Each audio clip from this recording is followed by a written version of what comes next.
Shalom, this is Samuel from Netivyah. This is the second episode in our short series on the Talmud.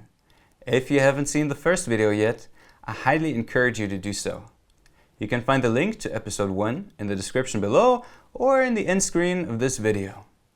Last week, we learned what the Talmud is, about its structure, as well as its content. Today, we are going to unpack the history of the Talmud, how it came to be, and why there are two different versions of the Talmud. For this, we'll have to go back in history all the way to the end of the Babylonian exile, in the latter half of the 6th century BCE, when the return of the exiles and the reforms of Ezra and Nehemiah ushered in a very religious period in the land of Israel. In Israel, something that is called the Great Assembly started to form, while over time, houses of studies as well as synagogues started popping up all over. The formation of the Great Assembly might have happened as early as the time of Ezra and Nehemiah, and the period of the Great Assembly is seen by some as the connecting link in the chain of tradition between the prophets and the sages, and it functioned as an early form of the Sanhedrin, which was basically the rabbinical Supreme Court that governed the affairs of ancient Israel. This Supreme Council was composed of 71 sages, although in its earliest form as the Great Assembly, it originally consisted of around 120 scholars. Its members included educated and wise men, Torah scholars, priests, scribes, nobles, and businessmen.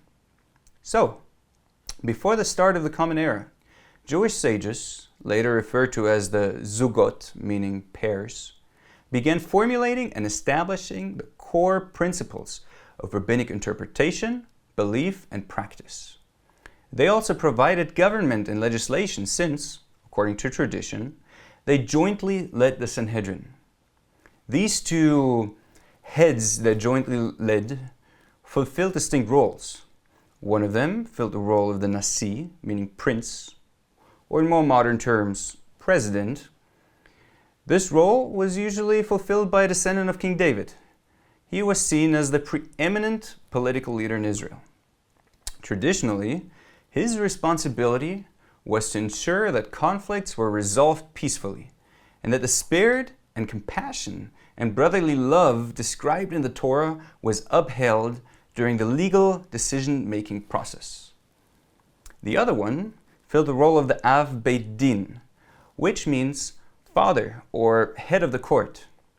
He was kind of like a vice president, but also had his own individual responsibilities. According to tradition, his role was to ensure that every decision the council reviewed aligned with the Torah and followed proper legal standards. Now, why am I telling you all of this about the Sanhedrin and the Zugod, the pairs of leaders that led together? Because it was in this framework that tradition was kept, discussed, developed, and passed on by these sages.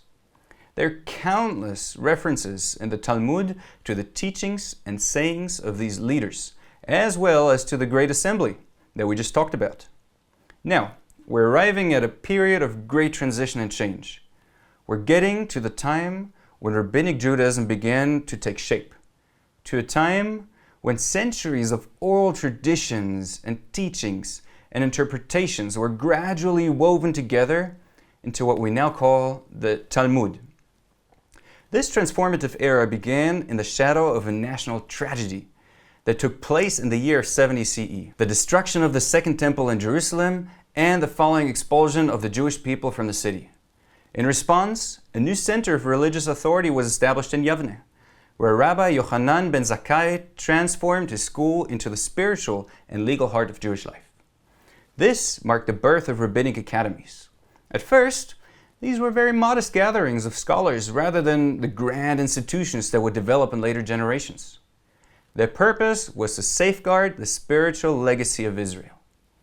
These circles of scholars dedicated themselves to studying, compiling, debating, and transmitting the oral traditions and their interpretations. During this time, the functions of the Jerusalem Sanhedrin were revived in Yavne. The elders there operated as a kind of relocated Sanhedrin, addressing the urgent legal and theological challenges of the post-temple reality, which are how to live without the temple, the priesthood, and the sacrificial system. With priestly authority being dispersed, the Pharisaic rabbis stepped in to fill the leadership vacuum. One of the most pivotal figures in this era was Rabbi Yehuda HaNasi, who approximately lived from 135 to 217 CE, a descendant of King David and a leading sage from the Galilean Academy at Beit Shearim. In the city of Tzipori, with the help of fellow scholars, he completed the monumental task of compiling the vast collection of old traditions that had been taught and debated in these academies into a written document known as the Mishnah. Here we go. We have arrived at the compilation and completion of the first part of the Talmud. I said in last week's episode, the second part of the Talmud, the Gemara, was developed as a complement to the Mishnah, featuring extensive commentaries, explanations, and discussions on its content. This happened in the Rabbinic academies throughout successive generations of rabbinical scholarship and produced two Talmuds, the Jerusalem Talmud and the Babylonian Talmud. But why two? After the completion of the Mishnah, around the year 220 CE, it was studied and discussed by successive generations of rabbis and academies in Israel and in Babylon. Each group compiled extensive commentaries of their own on the Mishnah, which constitute the Gemara, and thus two different Talmuds were created by the respective academies, both written in different Aramaic dialects. The Jerusalem Talmud, despite its name, was actually compiled in the Galilee during the 3rd century. Its title can be somewhat misleading, as it wasn't created in Jerusalem itself. While it's not as extensive or detailed as the Babylonian Talmud, it includes unique material that does not appear in the later compilation.